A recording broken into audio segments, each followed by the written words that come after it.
సూరా అల్ అనామ్ ఆయత్ నంబర్ 95.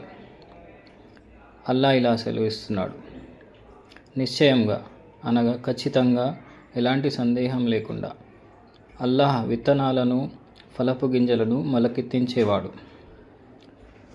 అనగా విత్తనం ఒక భూమిని చీల్చుకొని బయటికి రావాలంటే అది అల్లాహకే సాధ్యం.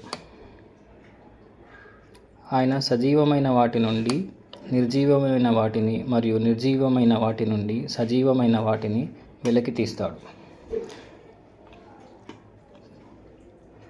అది అల్లాహకు మాత్రమే సాధ్యం. అటువంటప్పుడు మీరు సత్యాన్ని ఎందుకు తిరస్కరిస్తున్నారు? సూరా అల్ అనామ్ ఆయత్ నంబర్ 95. అల్లా ఇలా సెలవిస్తున్నాడు, నిశ్చయంగా అనగా ఖచ్చితంగా, ఎలాంటి సందేహం లేకుండా అల్లాహ్ విత్తనాలను, ఫలపు గింజలను మొలకెత్తించేవాడు. అనగా విత్తనం ఒక భూమిని చీల్చుకొని బయటికి రావాలంటే అది అల్లాహకే సాధ్యం. ఆయన సజీవమైన వాటి నుండి నిర్జీవమైన వాటిని మరియు నిర్జీవమైన వాటి నుండి సజీవమైన వాటిని వెలికి తీస్తాడు.